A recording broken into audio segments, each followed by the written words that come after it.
மனசுக்குள்ள ஒரு பெரிய பாரத்தை சுமந்துட்டு ஏண்டா இப்படி நடக்குது அப்படின்னு யோசிச்சுக்கிட்டு இருக்கிற மனுஷனா நீங்க இப்போ இந்த வார்த்தைகளை வாசிக்கிறீங்கன்னா இது உங்களுக்கான நேரம்தான். நாம ஓடிக்கிட்டே இருக்கோம், ஆனா எங்க போறோன்னு தெரியாம கண்ணுல படுற எல்லாத்து மேலேயும் கோவப்பட்டு கைக்கு கிடைச்ச எல்லாத்தையும் உடைச்சிட்டு கடைசியில தனிமையில உட்காந்து அழும்போதுதான் புரியுது நாம இழந்தது மற்றவங்களோட மரியாதையை மட்டும் இல்ல, நம்மளோட நிம்மதியையும் தான். மகாபாரத யுத்தக்கடத்துல அர்ஜுனன் தேர்தட்டுல சோர்ந்து போய் உட்கார்ந்தப்போ கிருஷ்ணர் சிரிச்சுக்கிட்டே ஒரு விஷயம் சொன்னாரு. அது வெறும் போர் பத்தின பாடம் இல்ல, இந்த உலகத்துல ஒரு சாதாரண மனுஷன் எப்படி தன் கௌரவத்தை விட்டு கொடுக்காம வாழணும்னு சொல்லி கொடுத்த ரகசியம். சில நேரங்கள்ல பேசுறதை விட பேசாம இருக்கிறது தான் உலகத்தையே ஜெயிக்கிற வித்தை. அந்த வித்தையை கத்துக்காம போனதால தான் இன்னைக்கு வீட்டுல நிம்மதி இல்ல, வெளியில மரியாதை இல்ல. சுத்தி இருக்கிறவங்க நம்மளை பத்தி என்ன நினைக்கிறாங்கங்கிறது முக்கியம் இல்ல, நாம நம்மளை பத்தி என்ன நினைக்கிறோங்கிறது தான் முக்கியம். ஆனா நாம என்ன பண்றோம்? மற்றவன் ஒரு வார்த்தை சொல்லிட்டா அதுக்கு 10 வார்த்தை பதிலடி கொடுத்துட்டு நான் தான் கெத்து அப்படின்னு நினச்சிக்கிறோம். ஆனால் உண்மை என்ன தெரியுமா? எப்போ நீங்கள் ஒருத்தரோட வம்புக்கு பதில் பேசுகிறீங்களோ அப்போவே நீங்கள் அவங்களுக்கு அடிமை ஆயிட்டீங்கன்னு அர்த்தம். ஏன்னா உங்களோட கோபத்தை அவங்க தான் தீர்மானிக்கிறாங்க. உங்கள் மனசை நீங்கள் உங்கள் கட்டுப்பாட்டில் வச்சுக்கணும்னா முதல்ல அந்த மௌனத்தோட வலிமையை புரிஞ்சுக்கணும். அது ஏதோ பயத்தில் வர்ற மௌனம் இல்லை, எவன் என்ன பேசினாலும் என்ன தீண்ட முடியாதுன்னு நினைக்கிற அந்த ஒரு திமிரு கலந்த நிதானம். அந்த நிதானம்தான் ஒரு மனுஷனை தெய்வமாக மாத்துது. வாழ்க்கையில் முதல்ல நம்மளை ஆட்டி படைக்கிற ஒரு அரக்கன் இருக்குன்னா அது கோபம். ரோட்டில் போகிறப்போ எவனோ ஒருத்தன் தெரியாமல் இடிச்சிடுவான், இல்லைன்னா ஆஃபீஸில் மேனேஜர் தேவையில்லாமல் கத்துவார். உடனே நமக்குள்ளே இருக்கிற அந்த எரிமலை வெடிக்கும். அந்த நேரத்தில் நம்ம நாக்கு இருக்கு பாருங்க, அது ஒரு விஷம் தடவின கத்தி மாதிரி வெளியே வரும். வார்த்தைகளை கொட்டிடுவோம், ஆனால் கொட்டுன வார்த்தைகளை அள்ளி எடுக்க முடியுமா? அன்னைக்கு கோபத்தில் ஒருத்தரையும் அவங்க பெத்தவங்களையும் அசிங்கமாக திட்டிட்டு அப்புறம் 6 மாதம் கழித்து சாரி கேட்டால் அது மாறுமா? மனசில் விழுந்த தழும்பு அப்படியே தான் இருக்கும். கோபம் வரும்போது ஒரு நிமிஷம் அந்த இடத்துல இருந்து நகரவோ இல்லைனா வாயை இருக்க மூடிக்கிட்டோ பழகிட்டோன்னா அன்னைக்கு ராத்திரி படுக்கும்போது ஒரு நிம்மதி இருக்கும் பாருங்க, அதுக்கு ஈடு இணையே இல்லை. ச்சே, அன்னைக்கு அவசரப்பட்டு பேசிட்டோமே அப்படிங்கிற அந்த குற்ற உணர்ச்சி நரகத்தை விட கொடுமையானது. அந்த நரகத்தில் இருந்து தப்பிக்கணும்னா கோபம் உங்களோட உச்சாந்தலையில் ஏறி உட்காரும்போது அந்த இடத்துல நீங்கள் ஒரு கற்சிலையாக மாறி நிற்கணும். கிருஷ்ணர் சொல்கிறாரு, கோபங்கிறது ஒரு மனுஷனோட அறிவை முழுசா தின்னுடும். அறிவு போயிட்டா அப்புறம் மனுஷனுக்கும் மிருகத்துக்கும் என்ன வித்தியாசம்? யோசிச்சு பாருங்க. ஒருத்தன் உங்களை அசிங்கமாக பேசுகிறான்னா அவன் அவனோட தரத்தை காட்டுறான், ஆனால் அதுக்கு பதிலுக்கு நீங்கள் கத்துனீங்கன்னா நீங்களும் அவன் தரத்துக்கு இறங்கிட்டீங்கன்னு அர்த்தம். அவன் குப்பையை உங்கள் மேலே கொட்டுறான், நீங்கள் அதை வாங்கி உங்கள் தலையில் பூசிப்பீங்களா? மாட்டீங்கல்ல. அப்படித்தான் கோபமும். மற்றவன் கொடுக்குற கோபத்தை நீங்கள் வாங்கிக்காத வரைக்கும் அது அவனை தான் சுடும். நீங்கள் அமைதியாக இருக்கிறது தான் அவனுக்கு நீங்கள் கொடுக்குற மிகப்பெரிய தண்டனை. இந்த உலகத்தில் அமைதியாக இருக்கிறவனை பார்த்து தான் எல்லாரும் பயப்படுவாங்க. ஏன்னா அவன் மனசுக்குள்ள என்ன ஓடுதுன்னு யாருக்கும் தெரியாது. அந்த மர்மந்தான் உங்களுக்கான ஒரு கவசம். நம்ம வாழ்க்கையில் எத்தனையோ உறவுகள் விரிசல் விடுறதுக்கு காரணம் அந்த ஒரு 5 நிமிஷம் நம்ம கட்டுப்படுத்த தவறுன கோபந்தான். பெத்தவங்க கிட்ட, கூட பிறந்தவங்க கிட்ட, வாழ்க்கை துணை கிட்டன்னு நாம் காட்டுற கோபம் அவங்க மேலே வச்சிருக்கிற அன்பை விட பெருசாக தெரிய ஆரம்பிச்சிடும். அப்புறம் அவங்க உங்களை பார்க்கும்போது உங்கள் அந்து ஞாபகத்துக்கு வராது, நீங்கள் கத்துன அந்த கோரமான முகம்தான் ஞாபகத்துக்கு வரும். இதை விட ஒரு மனுஷனுக்கு பெரிய தோல்வி என்ன இருக்க முடியும்? அதனால தான் சொல்கிறேன், கோபம் உங்களை ஜெயிக்கிறதுக்கு முன்னாடி நீங்கள் மௌனத்தை வச்சு அந்த கோபத்தை ஜெயிச்சிடுங்க. அதுக்கப்புறம் பாருங்க, உங்கள் வார்த்தைகளுக்கு ஒரு மரியாதை வரும். நீங்கள் அமைதியாக இருந்துட்டு ஒரு வார்த்தை சொன்னால் அதுக்கு இருக்கிற பவர் நீங்கள் கத்தி 100 வார்த்தை சொல்கிறதுக்கு இருக்காது. அந்த மௌனம் உங்களை பலவீனமாக காட்டாது, உங்களை ஒரு தெளிவான மனுஷனாக காட்டும். ஒரு குழம்புன குட்டையில் கல் எறிஞ்சா இன்னும் சேருதான் வரும், ஆனால் தெளிவான நீரில் எது விழுந்தாலும் அது அடியில் போய் தங்கிடும், மேலே தண்ணி அப்படியே நிதானமாக இருக்கும். அந்த மாதிரி உங்கள் மனசை வச்சுக்கோங்க. எது வந்தாலும் வரட்டும், நான் அசைய மாட்டேன்னு நிற்கிற அந்த ஒரு குணம் இருக்கே, அதுதான் வெற்றிக்கான முதல் படி. கோபத்தை முழுங்கி பழகுங்க, அது உங்களுக்குள்ள ஒரு அசாத்தியமான சக்தியை கொடுக்கும். அந்த சக்தி தான் உங்களை அடுத்தடுத்த இடங்களுக்கு கொண்டு போக போகுது. இந்த பயணத்தில் நீங்கள் கற்றுக்க வேண்டிய முதல் பாடம் உங்கள் நாக்கை உங்கள் பல்லுக்கு பின்னாடி சிறை வைக்கிறது தான். எப்போ பேசணுமோ அப்போ மட்டும் அந்த சிறை கதவை திறங்க. அது வரைக்கும் அந்த மௌனம்தான் உங்கள் ராஜாங்கம். இந்த மௌனம் வெறும் கோபத்துக்கு மட்டும் இல்லை, நம்மளோட அறிவு சார்ந்த விஷயங்களுக்கும் ரொம்ப முக்கியம். சில பேர் இருப்பாங்க, எதை பற்றியாவது அறகுறையாக தெரிஞ்சுக்கிட்டு அதை உலகத்துக்கே தெரிஞ்ச மாதிரி பெரிய பில்டப் கொடுப்பாங்க. அங்கேயும் மௌனம் ஒரு பெரிய மந்திரமா வேலை செய்யும். நம்ம ஊர்ல ஒரு பழமொழி சொல்லுவாங்க, நிறைகுடம் தழும்பாது குறைகுடம் கூத்தாடும்னு. இது சும்மா ஏதோ எதுகை மோனைக்காக சொன்னதில்ல, மனுஷனோட புத்திய அப்படியே படம் பிடிச்சு காட்டுற உண்மை. சில பேரை கவனிச்சு பார்த்திருக்கீங்களா? ஏதாவது ஒரு விஷயத்தை பத்தி ஒரு 2 வரி அரைகுறையா தெரிஞ்சு வச்சிருப்பாங்க. ஆனா 4 பேர் முன்னாடி நின்னு பேசும்போது அந்த விஷயத்துல இவங்க தான் PhD முடிச்ச மாதிரி சீன் போடுவாங்க. அந்த இடத்துல இவங்க பண்ற அலப்பறை இருக்கு, அது மத்தவங்களுக்கு சிரிப்பா வரும், ஆனா இவங்களுக்கு அது புரியாது. கிருஷ்ணர் அர்ஜுனன் கிட்ட சொல்லும்போது ஒன்னு தெளிவா சொன்னார். அறிவுங்கிறது ஒரு பெரிய கடல் மாதிரி. அதுல நீ எவ்வளவு முங்கி முத்தெடுத்தாலும் இன்னும் மிச்சம் இருந்துகிட்டே தான் இருக்கும். எப்போ ஒரு மனுஷன் தனக்கு எல்லாம் தெரியும்னு நினைக்கிறானோ அப்பவே அவனோட வளர்ச்சி அங்கேயே நின்னு போகுது. அரைகுறை அறிவுங்கிறது கையில இருக்கிற ஒரு அணைஞ்சு போற மெழுகுவர்த்தி மாதிரி. அதை வச்சுக்கிட்டு இருட்டுல நான் தான் சூரியன்னு சொன்னா யாரு நம்புவா? இந்த உலகத்துல ரொம்ப ஆபத்தான மனுஷன் யார் தெரியுமா? எதுவுமே தெரியாதவன் இல்ல, ஏதோ கொஞ்சம் தெரிஞ்சுக்கிட்டு தனக்கு எல்லாம் தெரியும்னு ஆடுறானே அவன்தான். ஒரு சபையில 4 அறிவாளிகள் உட்கார்ந்து பேசிக்கிட்டு இருக்கும்போது விவரம் தெரியாத ஒருத்தன் குறுக்க புகுந்து எதையாவது ஒளறிக்கிட்டு இருந்தா அங்க இருக்கிற மரியாதை என்ன ஆகும்? அந்த இடத்துல நீங்க அமைதியா இருந்து மத்தவங்க சொல்றத கவனிச்சீங்கன்னா உங்களுக்கு தெரியாத புது விஷயம் ஒன்று அங்க கிடைக்கும். ஆனா உங்ககிட்ட இருக்கிற அந்த அரைகுறை அறிவை வச்சுக்கிட்டு நீங்களே மைக்க பிடிச்சு கத்துனீங்கன்னா உங்களோட அறியாமையை நீங்களே ஊர் முழுக்க தண்டோரா போட்டு சொல்றீங்கன்னு அர்த்தம். அறிவுங்கிறது ஒரு ஆயுதம் மாதிரி. அதை சரியான இடத்துல சரியான அளவுல தான் பயன்படுத்தணும். சும்மா வெளியே எடுத்து வீசிக்கிட்டு இருந்தா அது மழுங்கி போயிடும். கிருஷ்ணர் தன்னோட வாழ்க்கையில பல இடங்கள்ல மௌனமா இருந்தார். அவருக்கு தெரியாத வித்தையா இல்ல அவருக்கு தெரியாத ஞானமா? ஆனா அவர் அமைதியா இருந்தார். ஏன்னா அந்த இடத்துல மௌனம் தான் மிகப்பெரிய பாடமா இருந்தது. ஒரு சின்ன உதாரணம் சொல்றேன் கேளுங்க. நம்ம ஊரு டீ கடை பெஞ்சில் உட்காந்துக்கிட்டு உலக அரசியலை தீர்மானிக்கிற மாதிரி பேசுகிற பல பேரை நாம் பார்த்துருப்போம். அவங்க பேசுறதுல ஒரு துளி கூட உண்மை இருக்காது, ஆனால் சத்தம் மட்டும் அண்டார்டிகா வரைக்கும் சேர்க்கும். அப்படிப்பட்ட இடத்துல நீங்கள் போய் சரி தப்புன்னு வாதம் பண்ண ஆரம்பிச்சிங்கன்னா உங்களோட நேரமும் அறிவும் தான் வீணாகும். அங்கே நீங்கள் பண்ண வேண்டியது எல்லாம் ஒன்று தான், லேசா ஒரு புன்னகையை சிந்திவிட்டு அமைதியாக அங்கிருந்து நகர்றது தான். அந்த புன்னகைக்கு 1000 அர்த்தம் இருக்கு. அறிவு வளர வளர மனுஷன் நிதானமாகுவான். ஒரு பெரிய மரம் இருக்குன்னு வச்சுப்போம், அதுல பழங்கள் நிறைய வந்துச்சுன்னா அந்த மரம் தானா கீழே குனியும். ஆனா மொட்டையா இருக்கிற மரம் தான் விரைப்பா நிற்கும்.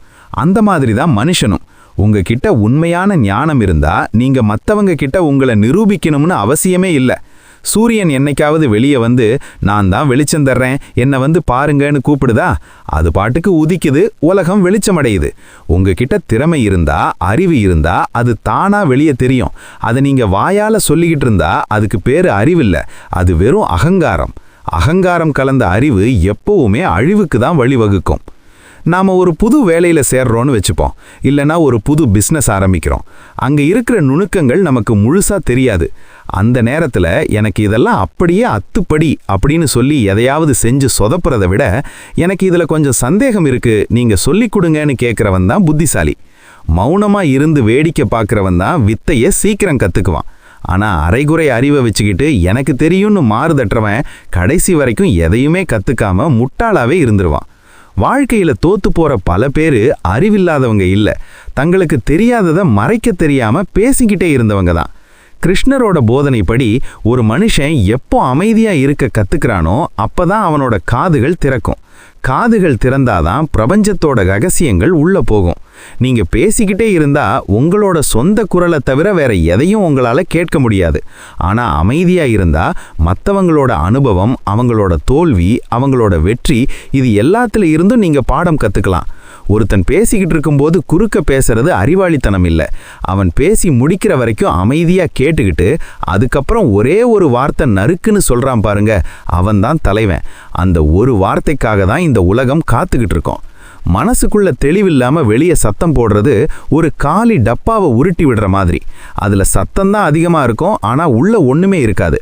உங்க அறிவை ஒரு பொக்கிஷமா பாருங்க, அதை தேவையில்லாத இடத்துல சிதற விடாதீங்க. உங்களுக்கு ஒரு விஷயம் தெரியலையா, அமைதியாயிருங்க. தெரிஞ்ச விஷயமே அரைகுறையா இருக்கா, இன்னும் அமைதியா இருங்க. ஏன்னா அந்த அமைதி தான் உங்களை மேதையாக்கும். உங்களை சுத்தி இருக்கிறவங்க உங்களை அமைதியானவன்னு சொன்னா அது உங்களுக்கு கிடைச்ச வெற்றி. ஏன்னா அந்த அமைதிக்குள்ள ஒரு பெரிய புயலையே அடக்கி வச்சிருக்கீங்கன்னு அர்த்தம். அந்த புயல் தான் உங்களுக்கான அறிவு பசி. அந்த பசியை வளர்த்துக்கோங்க. ஆனா அதுக்கான தேடலை மௌனமா வச்சுக்கோங்க. வாழ்க்கையில நாம சந்திக்கிற ஒவ்வொரு மனுஷனும் நமக்கு ஏதோ ஒரு பாடத்தை சொல்லிக் கொடுக்க தான் வர்றாங்க.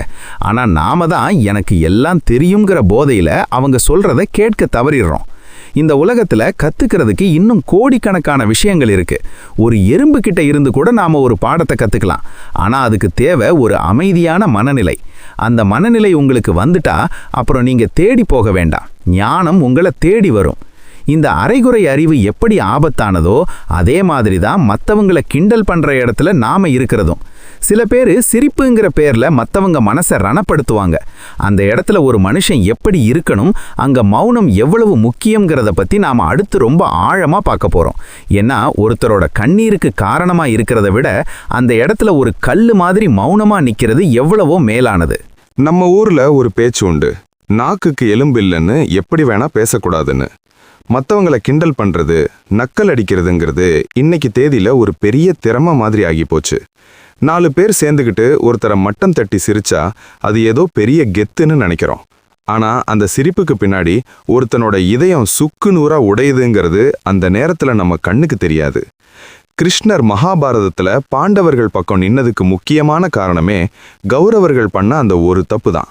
சபையில வச்சு ஒரு பெண்ணை, அதுவும் தன்னோட அண்ணி முறையுள்ள திரௌபதியை கிண்டல் பண்ணி சிரிச்ச அந்த சிரிப்பு தான் கடைசியில ஒரு சாம்ராஜ்யத்தையே சுடுகாடா மாத்துச்சு. கிண்டல் பண்றதுங்கிறது ஒரு விஷம் கலந்த அம்பு மாதிரி. அது விட்டாச்சுன்னா திரும்ப வராது. ஆனா தெச்ச இடத்துல ரணத்தை உண்டாக்கிக்கிட்டே இருக்கும். மற்றவங்களை கேலி செஞ்சு சிரிக்கிற இடத்துல நீங்க இருந்தீங்கன்னா அந்த இடத்துல நீங்க செய்ய வேண்டிய மிகப்பெரிய தர்மம் மௌனம்தான். உங்களை சுத்தி இருக்கிறவங்க ஒருத்தரோட உருவத்தையோ அவரோட வறுமையையோ இல்ல அவரோட இயலாமையையோ வச்சு நக்கலடிக்கும் போது நீங்களும் அவங்களோட சேர்ந்து சிரிச்சிங்கன்னா அந்த பாவத்துல உங்களுக்கும் சம பங்கு உண்டு. நான் தான் ஒன்றும் சொல்லலையே, அவங்க தானே சொன்னாங்கன்னு நீங்க தப்பிக்க முடியாது. ஒரு அநீதி நடக்கிற இடத்துல அமைதியா இருக்கிறது தப்புன்னு சொல்லுவாங்க. ஆனா ஒருத்தரை அவமானப்படுத்துற இடத்துல அவங்களுக்கு துணையா சிரிக்காம அமைதியா இருக்கிறது தான் மனுஷத்தன்மை. அந்த மௌனம் ஒரு சவுக்கடி மாதிரி. மற்றவங்க சிரிக்கும்போது நீங்க மட்டும் சிரிக்காம அமைதியா அந்த இடத்த விட்டு நகர்றீங்க பாருங்க. அந்த ஒரு செயல் அந்த கிண்டல் பண்றவனோட மனசாட்சியை ஒரு நிமிஷம் உலுக்கும். நாம தப்பு பண்றோமோங்கிற எண்ணத்தை அவனுக்குள்ள விதைக்கும். கிருஷ்ணர் தன்னோட வாழ்க்கையில எத்தனையோ முறை அவமானங்களை சந்திச்சிருக்கார். சிசுபாலன் அவையை கூட்டி வச்சு கிருஷ்ணரை 100 முறை கேலி செஞ்சான், அசிங்கமா பேசினான். ஆனா கிருஷ்ணர் என்ன செஞ்சார்? சிரிச்சுக்கிட்டே அமைதியா இருந்தார். அந்த மௌனம் பயம் இல்ல, அது ஒரு முதிர்ச்சி. நீ என்ன வேணா சொல்லு, உன் வார்த்தைகள் என்ன தீண்டாதுங்கிற அந்த ஒரு உறுதி தான் அங்க முக்கியம். நம்ம ஊர்ல சில பேர் இருப்பாங்க, மற்றவன் மனசு காயப்படுதேன்னு கவலைப்படாம 4 பேர் முன்னாடி ஒருத்தரை அசிங்கப்படுத்தினாதான் தங்களுக்கு ஒரு மரியாதை கிடைக்கும்னு தப்பா கணக்கு போடுவாங்க. ஒருத்தரோட குறைய சுட்டிக்காட்டி சிரிக்கிறதுக்கு பெரிய அறிவு தேவையில்லை. ஆனா அவரோட குறைய தெரிஞ்சுக்கிட்டோம் அதை மதிக்க தெரியறதுக்கு ஒரு பெரிய மனசு வேணும். அந்த மனசு தான் கிருஷ்ணர் நமக்கு கத்துக் கொடுக்கிற பாடம். யோசிச்சு பாருங்க, நீங்க ஒரு கூட்டத்தில் இருக்கீங்க, உங்களை எல்லாரும் சேர்ந்து கிண்டல் பண்றாங்கன்னு வச்சுப்போம். அப்போ உங்களோட மனநிலை எப்படி இருக்கும்? அன்னைக்கு ராத்திரி உங்களால தூங்க முடியுமா? அந்த வலி உங்களுக்கு தெரியும்னா அதே வலியை இன்னொருத்தருக்கு ஏன் கொடுக்கணும்? மற்றவங்களை கிண்டல் செஞ்சு சிரிக்கிற இடத்துல நீங்க அமைதியா இருக்கிறதுனால நீங்க அவுட் ஆஃப் ஃபேஷன் ஆயிட மாட்டீங்க. மாறாக நீங்க ஒரு தரமான மனுஷனா தெரிவீங்க. அறிவுள்ள ஒருத்தன் எப்பவுமே மற்றவங்களோட பலவீனத்தை கொண்டாட மாட்டான். பலவீனத்துல கை கொடுத்து தூக்குறவன் தான் மனுஷன். அதை வச்சு காசு பார்க்கறவனோ இல்ல கை தட்டி சிரிக்கிறவனோ வெறும் சதப்பிண்டம் தான். நம்ம வாழ்க்கையில வர்ற வெற்றிகள் நிலைக்காம போறதுக்கு காரணம் நாம மற்றவங்களோட சாபத்தை வாங்கிக்கிறது தான். ஒருத்தரோட மனசு நோகும்போது அவங்க விடுற அந்த பெருமூச்சு இருக்கு பாருங்க, அது உங்க சந்தோஷத்தை ஒரு நாள் கண்டிப்பா அழிக்கும். அதனால தான் கிருஷ்ணர் சொல்றார், ஒருத்தரை எள்ளி நகையாடுற இடத்துல உன்னோட நாக்க அடக்கு. அந்த இடத்துல நீ பேசுற ஒவ்வொரு வார்த்தையும் உன்னோட கர்மாவா மாறும். நீங்க ஒருத்தரை பார்த்து சிரிக்கிறீங்கன்னா நாளைக்கு காலம் உங்களை பார்த்து சிரிக்கும்போது அதை தாங்குற சக்தி உங்களுக்கு இருக்காது. வாழ்க்கை ஒரு வட்டம்னு சும்மா சொல்லல, நாம எதை கொடுக்கிறோமோ அதுதான் நமக்கு கிடைக்கும். நீங்க மரியாதையை கொடுத்தா மரியாதை கிடைக்கும், கிண்டலை கொடுத்தா அவமானம்தான் மிஞ்சும். இந்த காலத்துல வாட்ஸ்அப், ஃபேஸ்புக்னு எல்லாத்துலேயும் மீம்ஸுங்கிற பேர்ல ஒருத்தரை உருவக்கேலி பண்றது சர்வசாதாரணமா ஆகிப்போச்சு. அதை ஷேர் பண்றதும் அதை பார்த்து கமெண்ட் அடிக்கிறதும் ஒரு பெரிய பொழுதுபோக்கா மாறிடுச்சு. ஆனா ஆன்மீகம் என்ன சொல்லுதுன்னா, ஒரு ஜீவனை அவமானப்படுத்துறது அந்த இறைவனையே அவமானப்படுத்துறதுக்கு சமம். ஏன்னா எல்லாத்துக்குள்ளேயும் இருக்கிறது அந்த ஒரே ஒரு சக்தி தான். நீங்க ஒருத்தரோட உயரத்தை கிண்டல் பண்ணா அந்த உருவத்தை படைச்சவனை கிண்டல் பண்றீங்கன்னு அர்த்தம். அந்த இடத்துல ஒரு நிமிஷம் யோசிங்க, எனக்கு இது தேவையான்னு கேளுங்க. அந்த இடத்துல வர்ற மௌனம் ஒரு தவம். அந்த தவம் உங்களுக்கு ஒரு பெரிய தேஜஸை கொடுக்கும். வாழ்க்கையில ஜெயிக்கணும்னா முதல்ல நம்ம குணத்தை அழகாக்கிக்கணும். அழகான முகம் இருக்கிறவனை விட அழகான குணம் இருக்கிறவனை தான் உலகம் காலம் காலத்துக்கும் ஞாபகம் வச்சுக்கும். மற்றவங்க காயப்படுற மாதிரி ஒரு ஜோக் அடிச்சு அன்னைக்கு பொழுது போக்கலாம். ஆனா அந்த மனுஷனோட கண்ணுல வர்ற ஒரு சொட்டு கண்ணீர் உங்களை ஒரு குற்றவாளியா மாத்திடும். அதனால கிண்டல் பண்ற இடத்துல வாயை திறக்காதீங்க. முடிஞ்சா அந்த கிண்டலை தடுத்து நிறுத்துங்க. முடியலையா அமைதியா அங்கிருந்து போயிடுங்க. நீங்க அந்த இடத்துல இல்லாம இருக்கிறதே அந்த கிண்டலுக்கு நீங்க தெரிவிக்கிற ஒரு பெரிய எதிர்ப்பு தான். ஒருத்தரோட கௌரவத்தை சிதைக்கிறதுங்கிறது கொல்ல பண்றதுக்கு சமம். ஏன்னா செத்தவன் ஒரு வாட்டி தான் சாவான், ஆனா மானம் போனவன் ஒவ்வொரு நிமிஷமும் செத்து செத்து பிழைப்பான். அந்த மரண வலியை ஒருத்தருக்கு கொடுக்க நீங்க காரணமா இருக்காதீங்க. அமைதி தான் அங்க உங்க ஆயுதம். அந்த அமைதி உங்களை ஒரு பக்குவப்பட்ட மனுஷனா காட்டும். மற்றவங்க எல்லாரும் சிரிச்சுக்கிட்டு இருக்கும்போது நீங்க மட்டும் நிதானமா அந்த நபர் மேல இருக்கிற மரியாதையோட நிக்கிறீங்க பாருங்க. அந்த ஒரு நிமிஷம் நீங்க தான் அங்க இருக்கிறதுலயே பெரிய ஆளு. அந்த தனித்துவம் தான் கிருஷ்ணர் எதிர்பார்க்கிற மாற்றம். இப்படிப்பட்ட கிண்டல்கள் ஒரு பக்கம் இருக்க, இன்னொரு பக்கம் வீணான விவாதங்கள் நம்ம நேரத்தையும் நிம்மதியையும் தின்னுகிட்டு இருக்கு. தேவையில்லாத வாக்குவாதங்கள்ல மாட்டிக்கிட்டு நாம எப்படி நம்ம சக்தியை வீணடிக்கிறோம், அங்க மௌனம் எப்படி வேலை செய்யணுங்கிறத அடுத்த ஆழமா பார்ப்போம். ஏன்னா தேவையற்ற விவாதம்ங்கிறது ஒரு முடிவில்லாத ரோடு மாதிரி. அதுல போய்கிட்டே இருக்கலாம், ஆனா எங்கேயும் போய் சேர முடியாது. நாம ஊர்ல ஒரு கதை சொல்லுவாங்க. ஒருத்தன் ஒரு கழுதைய பார்த்து இது குதிரைன்னு சொல்லிக்கிட்டே இருக்கானா. இன்னொருத்தன் இல்லடா இது கழுதைன்னு சண்டை போடுறானா. 2 பேரும் ஒரு பெரிய மனுஷங்கிட்ட போய் தீர்ப்பு கேட்டாங்களாம். அந்த பெரிய மனுஷன் கழுதைன்னு சொன்னவனுக்கு 10 அடி கொடுங்க, குதிரைன்னு சொன்னவனை விட்டுடுங்கன்னு சொன்னாராம். கழுதைன்னு சொன்னவன் பதறி போய், ஏன் சாமி உண்மை சொன்ன எனக்கு ஏன் அடின்னு கேட்டதுக்கு அவர் சொன்னாராம், அந்த முட்டாள்கிட்ட போய் இது குதிரை இல்ல கழுதைன்னு வாதம் பண்ணினியே, அந்த முட்டாள்தனத்துக்காக தான் உனக்கு இந்த அடின்னு. இதுதான் வீணான விவாதத்தோட லட்சணம். கிருஷ்ணர் கீதையில ஒரு விஷயத்த ரொம்ப தெளிவா சொல்றார். புத்திசாலிங்க கூட பேசுறது ஞானம், ஆனா முட்டாள்கள் கூட வாதம் பண்றது பாவம். ஏன்னா அந்த வாதத்துல நீங்க ஜெயிக்கவே முடியாது. ஜெயிச்சாலும் உங்களுக்கு எதுவும் கிடைக்க போறதில்ல. நம்ம வாழ்க்கையில தினமும் எத்தனையோ இடங்கள்ல இந்த மாதிரி வீணான விவாதங்கள் வருது. ரோட்ல போகும்போது வண்டியில லேசா இடிச்சிட்டா அங்க ஆரம்பிக்கிற அந்த கத்தல் 1 மணி நேரம் ஓடும். கடைசியில் 2 பேரோட நேரமும் போச்சு, பிபி ஏறினது தான் மிச்சம். இல்லைனா வீட்டில் சும்மா ஒரு சின்ன விஷயத்துக்காக ஆரம்பித்து 10 வருஷத்துக்கு முன்னாடி நடந்த விஷயத்தை எல்லாம் தோண்டி எடுத்து ஒரு பெரிய மகாபாரத யுத்தமே நடக்கும். இந்த மாதிரி நேரத்தில் நாம் பண்ணுற மிகப்பெரிய தப்பு என்ன தெரியுமா? நான் தான் சரின்னு நிரூபிக்க போராடுறது தான். ஒருத்தன் தான் பிடிச்ச முயலுக்கு 3 கால்னு நிற்கிறான்னா அவன்கிட்ட போய் 4 கால் இருக்குன்னு நீங்கள் எவ்வளவுதான் கத்துனாலும் அவன் கேட்க போகிறதில்ல. அந்த இடத்துல நீங்கள் மௌனமா சரிப்பா நீ சொல்கிறது தான் சரின்னு சொல்லிட்டு நகர்ந்தீங்கன்னா நீங்கள் தோத்துட்டீங்கன்னு அர்த்தம் இல்லை, நீங்கள் உங்கள் நிம்மதியை ஜெயிச்சிட்டீங்கன்னு அர்த்தம். வாக்குவாதம் பண்ணுறப்போ நம்ம மூளை வேலை செய்யாது, வெறும் உணர்ச்சிகள் தான் வேலை செய்யும். அந்த உணர்ச்சிகளோட வேகத்தில் நாம் என்ன பேசுகிறோன்னே தெரியாமல் பேசிட்டு அப்புறம் யோசிச்சு பார்த்தா ச்சே இதுக்கு எதுக்கு இவ்வளோ பார்த்துனோன்னு தோணும். கிருஷ்ணர் தூது போனப்போ கூட துரியோதனன் எவ்வளவு மட்டமாக பேசினாலும் அவர் அமைதியாக தான் இருந்தார். அவருக்கு தெரியாத அவனை பதிலுக்கு பேச, ஆனால் அந்த இடத்துல வாதம் பண்ணுறதுனால எந்த பயனும் இல்லைன்னு அவருக்கு தெரியும். ஒரு மனுஷன் எப்போ தன் கருத்தை மற்றவன் மேலே திணிக்கணும்னு நினைக்கிறானோ அப்போவே அங்கே ஒரு சண்டை ஆரம்பிக்குது. ஒவ்வொருத்தருக்கும் ஒரு பார்வை இருக்கும், அவங்க கண்ணுக்கு அதுதான் சரின்னு தோணும். அதை மாற்ற நீங்கள் யாரு? காலம்தான் அவங்களுக்கு புரிய வைக்கணும். நீங்கள் பேச ஆரம்பித்தா அது வெறும் சத்தமாக தான் கேட்கும், ஆனால் நீங்கள் அமைதியாக இருந்தால் அது ஒரு பாடமாக மாறும். சில பேர் இருப்பாங்க, அவங்களுக்கு விவாதம் பண்ணுறது தான் வாழ்க்கையோட லட்சியமே. எதை சொன்னாலும் அதுக்கு எதிராக ஒரு பாயிண்ட் பிடிப்பாங்க. அரசியல், சினிமா, கிரிக்கெட்டுன்னு எதையாவது எடுத்துக்கிட்டு மணிக்கணக்காக கத்துவாங்க. இதனால் அவங்க வாழ்க்கை மாறுதா இல்லை அவங்க சம்பாத்தியம் கூடுதா? ஒன்றுமே இல்லை. ஆனால் அந்த விவாதத்தில் வர்ற அந்த ஒரு ஈகோ இருக்கு பாருங்க, அதுதான் அவங்கள ஆட்டுவிக்குது. அந்த ஈகோவுக்கு நீங்கள் தீனி போடாதீங்க. ஒருத்தன் உங்ககிட்ட வந்து வம்பு கிழக்கிறானா ஒரு சிரிப்பு சிரிச்சுட்டு அமைதியாக இருங்க. அவன் கொஞ்ச நேரம் கத்திட்டு நீங்க பதில் பேசலைன்னு தானா அடங்கிடுவான். நெருப்புக்கு காத்து கிடைச்சாதான் அது எரியும். நீங்க பேசாம இருக்கிறது மூலமா அந்த காத்தை கட் பண்றீங்க. அப்புறம் அந்த நெருப்பு எப்படி எரியும்? நம்ம நிம்மதியை மற்றவன் கையில கொடுக்காதீங்க.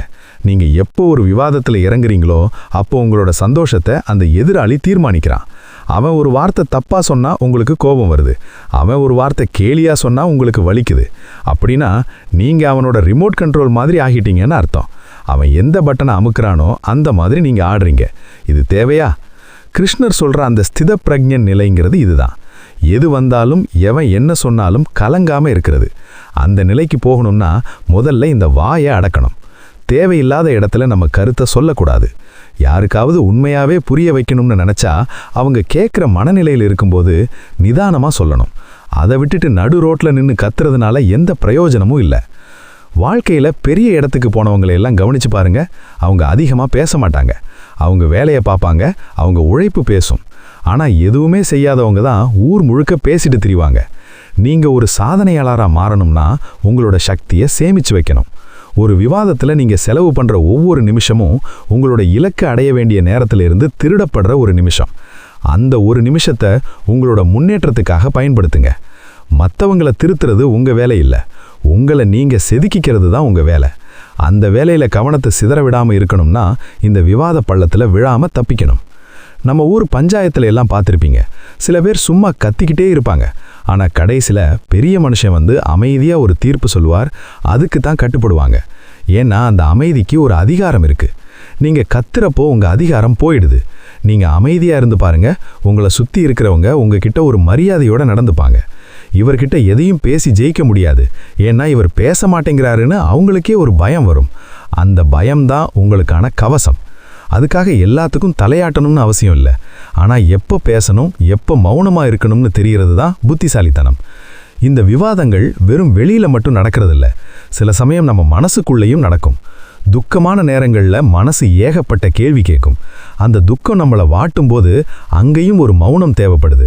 அந்த மௌனம் எப்படிப்பட்ட ஆறுதலை தரும், அந்த துக்கத்திலிருந்து எப்படி வெளியே வர்றதுங்கிறத பற்றி நாம் அடுத்ததாக ரொம்ப ஆழமாக பேச போகிறோம்.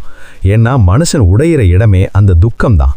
அங்க கிருஷ்ணர் கை கொடுக்கிற அந்த மௌனம் தான் நமக்கு மருந்து. மனுஷன் வாழ்க்கையில எத்தனையோ சவால்களை சந்திக்கிறான். ஆனா அந்த துக்கம் அப்படிங்கிற ஒரு விஷயம் வரும்போது மட்டும் அப்படியே நிலைகுலைஞ்சு போயிடுறான். யாராவது ஒரு நெருக்கமானவங்க இறந்துக்காலோ, இல்ல காதலிச்சவங்க கைவிட்டுட்டாலோ, இல்ல நம்பின பிசினஸ் நஷ்டமாகிட்டாலோ நம்ம மனசு ஒரு இருட்டு குகைக்குள்ள போயிடும். அந்த நேரத்துல சுத்தி இருக்கிறவங்க விடுப்பா, இதெல்லாம் சகஜம்தான், காலம் போனா சரியாயிடும்னு 1000 ஆறுதல் வார்த்தை சொல்லுவாங்க. ஆனா அந்த வார்த்தை எதுவுமே நம்ம காதுல விழாது. ஏன்னா அந்த வலி நமக்கு மட்டும்தான் தெரியும். கிருஷ்ணர் அர்ஜுனனுக்கு கீதையை சொல்லும்போது அர்ஜுனன் தேர்தட்டுல அழுதுகிட்டு இருந்தான். அப்போ கிருஷ்ணர் உடனே பாடத்தை ஆரம்பிக்கல. கொஞ்ச நேரம் அவனை அழவிட்டார். அவன் துக்கத்தை வேடிக்கை பார்த்தார். ஏன்னா துக்கம் வரும்போது நீங்க பேசுற எந்த ஒரு வார்த்தையும் அதுக்கு தீர்வாகாது. அந்த இடத்துல மௌனம் தான் மிகப்பெரிய மருந்து. துக்கத்துல இருக்கும்போது நாம ஏன் அமைதியா இருக்கணும் தெரியுமா? அந்த நேரத்துல நம்ம வாய் திறந்தா ஒன்று மற்றவங்களை குறை சொல்லுவோம், இல்லைனா கடவுளை திட்டுவோம். எனக்கு ஏன் இப்படி நடக்கணும், நான் என்ன பாவம் பண்ணேன் அப்படின்னு கேள்விகளா கேட்டு நம்மளை நாமே சித்திரவதை பண்ணிப்போம். ஆனா உண்மை என்னன்னா, இந்த உலகத்துல எதுவுமே நிரந்தரம் இல்லை. இன்னைக்கு இருக்கிற சந்தோஷம் நாளைக்கு இருக்காது, இன்னைக்கு இருக்கிற துக்கமும் நாளைக்கு இருக்காது. இந்த நிதர்சனத்தை புரிஞ்சுக்கணும்னா அந்த துக்கமான நேரத்துல நீங்க மௌனமா அந்த வலியை அனுபவிக்கணும். வலியை தட்டி விடாதீங்க, அதை ஏத்துக்கோங்க.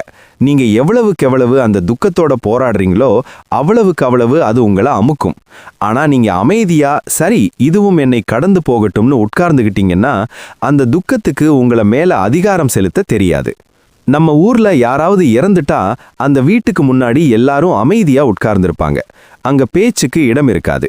ஏன்னா மரணம்ங்கிற அந்த பெரிய உண்மையை சந்திக்கும் போது வார்த்தைகள் எல்லாம் சின்னதா போயிடும். அந்த அமைதி தான் அந்த மனுஷனுக்கு கொடுக்கிற மரியாதை.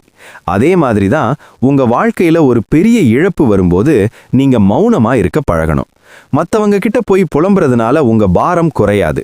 மாறாக நீங்க மற்றவங்க முன்னாடி பலவீனமா தெரிவிங்க. சில பேர் உங்க துக்கத்தை பார்த்து உண்மையாவே வருத்தப்படுவாங்க.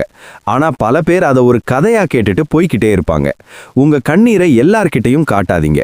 அது உங்களுக்கும் அந்த இறைவனுக்கும் இடையில இருக்கிற ஒரு ரகசியமா இருக்கட்டும். அந்த மௌனமான அழுகைக்கு ஒரு சக்தி உண்டு. அது உங்க மனசை சுத்தப்படுத்தும். கிருஷ்ணர் சொல்றாரு, உடம்புதான் அழியுமே தவிர ஆன்மா அழியாது. இது ஏதோ பெரிய தத்துவம் மாதிரி தெரியலாம். ஆனா இதோட ஆழம் என்னன்னா, இழப்புகள் எல்லாமே வெறும் மேலோட்டமானது தான். ஒரு செடியில பூ பூக்குது, அது கொட்டுது. அதுக்காக அந்த செடி செத்து போச்சா? இல்ல, அடுத்த வசந்தத்துல இன்னும் புதுசா பூக்கும். உங்களோட இப்போதைய துக்கம் ஒரு தற்காலிகமான மேகம் மாதிரி தான். சூரியனை அந்த மேகம் விலகலாம், ஆனா சூரியனை அழிச்சிட முடியாது. நீங்க அமைதியா அந்த மேகம் விலகிற வரைக்கும் காத்துக்கிட்டே இருக்கணும். அந்த பொறுமைதான் ஆன்மீகம். துக்கத்துல கத்தி கூச்சல் போடுறவன் சீக்கிரம் சோர்ந்து போயிடுவான். ஆனா அமைதியா இருக்கிறவன் அந்த துக்கத்தையே ஒரு ஏணியா மாத்தி மேலே ஏறிடுவான். வாழ்க்கையில கஷ்டம் வரும்போது தான் நாம யாருன்னு நமக்கே தெரியும். சந்தோஷமா இருக்கும்போது எல்லாரும் நல்லவங்களா தான் இருப்பாங்க. ஆனா ஒரு பெரிய அடி விழும்போது நீங்க எப்படி ரியாக்ட் பண்றீங்கங்கிறது தான் முக்கியம். அந்த நேரத்துல மௌனமா இருக்கிறது ஒரு தவம் மாதிரி. அந்த தவம் உங்க மனசை இரும்பு மாதிரி ஆக்கும். அப்புறம் நாளைக்கு எந்த பெரிய பிரச்சனை வந்தாலும் இதையும் நான் பார்த்திருக்கேங்கிற ஒரு தைரியம் உங்களுக்கு வரும். துக்கத்தை ஒரு பாடமா பாருங்க, அதை ஒரு தண்டனையா பார்க்காதீங்க. ஒரு சிற்பி கல்லை செதுக்கும் போது அந்த கல்லுக்கு வலிக்கும். ஆனா அந்த வலி தான் அதை சிலையா மாத்துது. உங்களை செதுக்க காலம் எடுக்கிற உளி தான் இந்த துக்கம். அதை அமைதியா ஏத்துக்கோங்க. நிறைய பேர் துக்கத்துல வரும்போது தப்பான முடிவுகளை எடுப்பாங்க, இல்லனா யாரையாவது காயப்படுத்துவாங்க. ஏன்னா அந்த நேரத்துல அறிவு வேலை செய்யாது. அதனால தான் கிருஷ்ணர் நிதானமா இருன்னு சொல்றாரு. நீங்க அமைதியா இருக்கும்போது உங்களோட உள்ளுணர்வு பேச ஆரம்பிக்கும். அந்த உள்ளுணர்வு உங்களுக்கு ஒரு வழியை காட்டும். இப்போ என்ன செய்யணுங்கிற கேள்விக்கு பதில் அந்த மௌனத்துல தான் ஒளிஞ்சிருக்கு. கத்துற சத்தத்துல அந்த மெல்லிய குரல் உங்களுக்கு கேட்காது. உலகமே உங்க மேல பரிதாபப்படணும்னு நினைக்காதீங்க. உங்களை நீங்களே தேத்திக்கோங்க. அந்த தனிமை, அந்த மௌனம், அந்த வலி, இது மூணும் தான் உங்களை ஒரு முழுமையான மனுஷனா மாத்த போகுது. துக்கத்துல இருந்து வெளியே வர்றதுக்கு சில பேர் போதைக்கோ இல்ல வேற தேவையற்ற விஷயங்களுக்கோ அடிமையாவாங்க.